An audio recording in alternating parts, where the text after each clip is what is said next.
मेरी प्रियात्माओं, मेरा आपके सामने विषय है गुरु नानक देव जी भाग 2। मैं आपसे निवेदन करता हूँ, आप सब ध्यानपूर्वक सुनिएगा और लाभ उठाइएगा। मजदूरी बिच दूध समाया।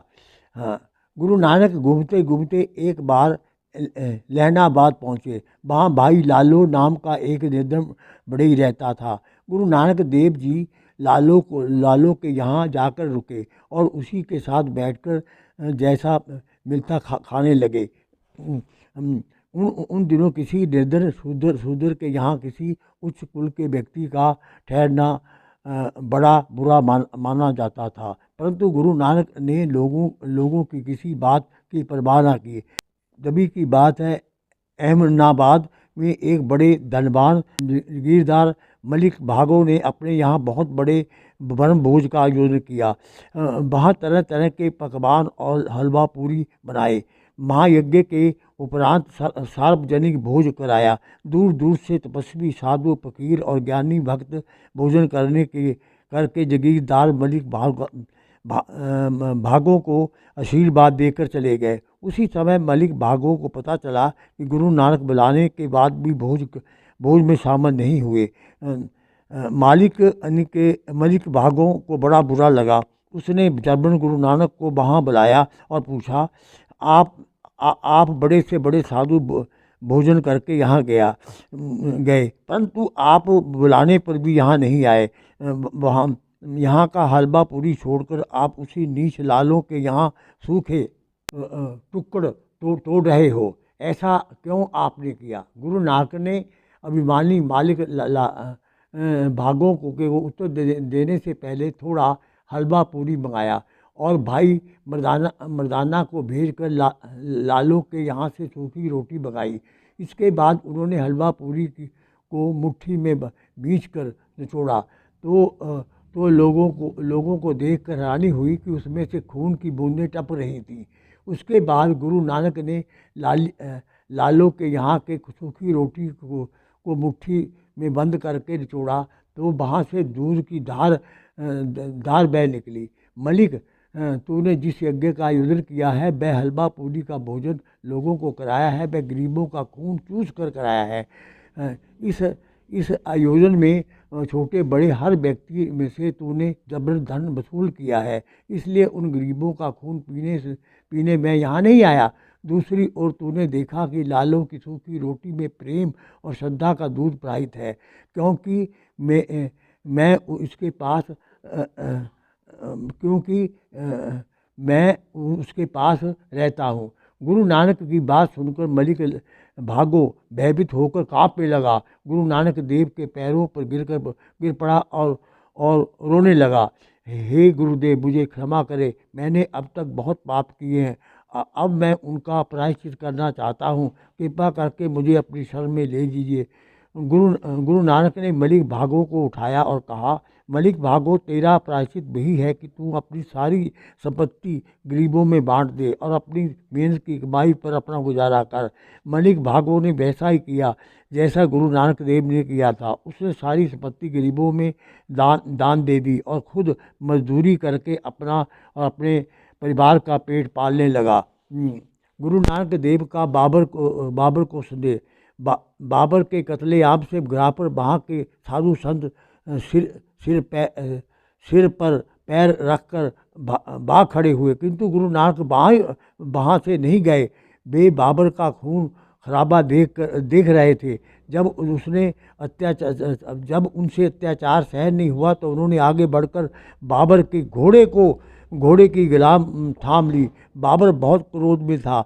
उनके हाथ में खून में सनी तलवार थी, किंतु गुरु नानक देव प्राणों के भय थे जरा भी विचलित नहीं हुए और गुरु नानक देव ने बाबर को ललकार कर कहा, बाबरा ठहर और बंद कर अपना अत्याचार। गुरु नानक का तेज भी चेहरा देखकर बाबर रुक गया। उसने अपनी तलवार ब्यान में रख ली और सिपाहियों को हुक्म दिया, इसे पकड़कर कैद खाने में डाल दो।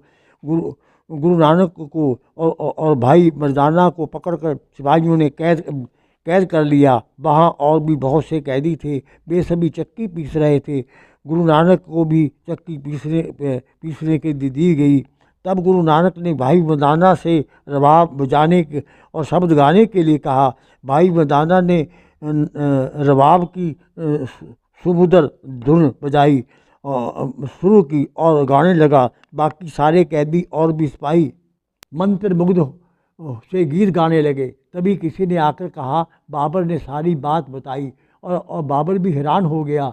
बाबर ने गुरु नानक को कहा, आपने ना शराब पी और ना जवाहरात की मंजूरी दी, कोई भी ऐसी खिदमत बताइए जिसको करके मैं आपकी रूह को खुश कर सकूं।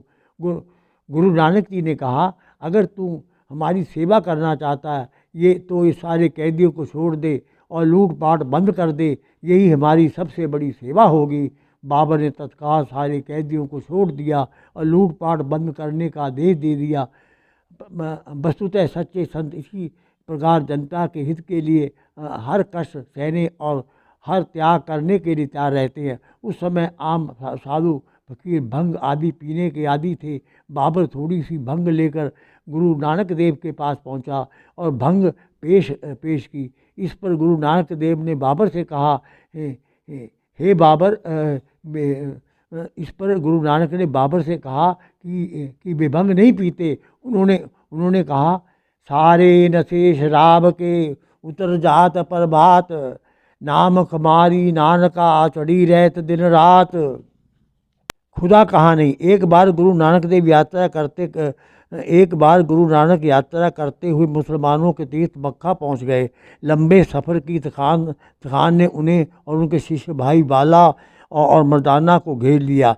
वे तीनों सड़क के किनारे एक पेड़ की छाया में लेट गए और सो गए। उधर से बातें करते हुए दो मुसलमान निकले। उन्होंने देखा कि गुरु नानक काबे की ओर पैर करके सो रहे हैं। उन्होंने गुरु नानक को जगाया और कहा, भाई, काबे की ओर पैर करके मत सो, तब ये इस्लाम के विरुद्ध है। इस पर गुरु नानक बोले, भाई, मुझे तो अपने चारों ओर काबा ही काबा दिखाई देता है। अगर तुम कर सकते हो तो मेरे पैरों को भी उसी ओर घुमा दो। तब तक वहाँ अच्छी खासी भीड़ जमा हो गई। सभी अचरज से देखकर ये अजीब तमाशा देख रहे थे। जब गुरु नानक ने कहा, भाइयों, खुदा तो कुदरत के जर्रे जर्रे में निवास करता है, वह हर दशा में मौजूद है। तुम इससे चमत्कार समझ रहे हो, यह तुम्हारा भ्रम है। यह चमत्कार नहीं, सच्चाई है। खुदा किसी एक तरफ नहीं, सब जगह है। वह किसी एक किसी का नहीं, सभी प्राणियों का है। वह जड़ चेतन और सभी जगह मौजूद है। कहने का भाव है, जो खुदा सबका परमात्मा एक है। चाहे कोई हिंदू है, चाहे मुसलमान है, लेकिन सबका धर्म आदि में भी एक था, आज भी एक है और जब तक सृष्टि रही एक ही होगा। साहित्य सदर श्री गुरु ग्रंथ साहब में श्री गुरु नानक देव जी की वाणी के 958 शब्द हैं। आपकी मुख्य वाणियाँ जपजी, आषाढ़ी बार, सिद्ध गोसाई और दक्षिणी ओकार आदि है। रूहानी उपदेश की गहराई और सार्थकता के अतिरिक्त भाषा की सुंदरता और सुंदरता का वर्णन, सुंदरता और निपुणता के गुण आपकी वाणी में श्रेष्ठ काव्य के रूप में महान साहित्यकार का स्थान देते हैं। शब्दों के चुनाव और प्रत्येक शब्द की मधुर गीतात्मकता की सृष्टि में आपकी गणना संसार के सभी काल के महान कवियों में की जाती है। वे स्वयं अपने कवित्व एवं प्रतिभा से अनजान थे। वे स्वयं को अकाल पुरुष के शब्द का प्रचारक मानते थे। श्री गुरु गोसाई के रागों में बंधी हुई वाणी में गुरु नानक देव जी की वाणी को 20 रागों में रखा गया है। वस्तुतः आपकी वाणी मूल रूप से आध्यात्मिक भावों से परिपूर्ण है। इसको लौकिक काव्य का दर्जा दिया गया, परंतु इसमें लौकिक काव्य के सब गुण भरपूर हैं। जैसे एक उदाहरण देखिए, कृत करो, नाम जपो, बंट छको, परिश्रम की कमाई कीजिए, प्रभु का नाम जपिए और मिल बांट कर खाइए। इसमें ये धर्म का सार है। इसमें सारा धर्म आ जाता है। अंगद को गुरु गद्दी देना। अपना अंतिम समय निकट आ जाने पर अपना अंतिम समय निकट आया जान अपना अंतिम समय निकट आया जान तो सारी संगत के सामने उन्होंने अपना उत्तराधिकारी भाई लहना को बना दिया। बड़ा भारी जलसा हुआ, लंगर लगा, दूर दूर से संगत आकर जुटी। गुरु जी ने भाई लहना को गद्दी पर बैठाकर 5 पैसे और एक नारियल देकर तिलक कर दिया। उसी दिन से भाई लहना का गुरु अंगद देव हो गए। गुरु नानक ने सारी संगत से कहा, भाई अंगद मेरे अंगों का ही अंश है, यह मेरा ही दूसरा रूप है। और अंत समय इस प्रकार गुरु नानक देव को गद्दी सौंपने के पश्चात 22/9/1539 ईस्वी को करतारपुर, जो अब पाकिस्तान में है, 71 वर्ष की आयु में गुरु नानक देव ज्योति ज्योत समा गए। श्रोतागण से निवेदन करूँगा, गुरु नानक पर एक कविता बड़ी ध्यानपूर्वक सुनिएगा। हाँ, और ये बहुत अच्छी कविता है, आपको भी बड़ी अच्छी लगेगी। अंतः श्यामदास खन्ना द्वारा रचित गुरु नानक देव जी महाराज नामक कविता प्रस्तुत है। इंसानी चोले में धरती पर एक फरिश्ता आया था। इंसानी चोले में धरती पर एक फरिश्ता आया था। धुंध मिटी थी, सारे जग में गहरा चानन छाया था। धुंध मिटी थी, सारे जग में गहरा चानन छाया था। पखंड रचने वालों ने पखंड और ढोंग रचाया था। पखंड रचने वालों ने पखंड और ढोंग रचाया था। मानवता भी चीख उठी थी, घोर अंधकार छाया था। मानवता भी चीख उठी थी, घोर अंधकार छाया था। जात पात और वहम भर्म को जिसने दूर भगाया था। जात पात और वहम भर्म को जिसने दूर भगाया था। एक ओमकार का मतलब दुनिया को समझाया था। एक ओमकार का मतलब दुनिया को समझाया था। कृत करो नाम जपो बंट सको का यह उपदेश।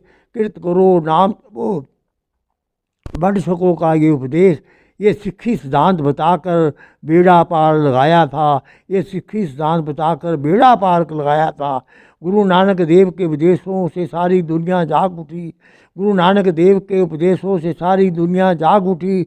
उसके दर पर शहंशाह ने आकर शीश झुकाया था। उसके दर पर शहंशाह ने आकर शीश झुकाया था। सच्चे सतगुरु ने सब जग को प्यार का उपदेश दिया। सच्चे सतगुरु ने सब जग को प्यार का उपदेश दिया। इस संसार से प्रेम प्यार से रहने का आदेश दिया। इस संसार में प्रेम प्यार से रहने का संदेश दिया। ओम शांति।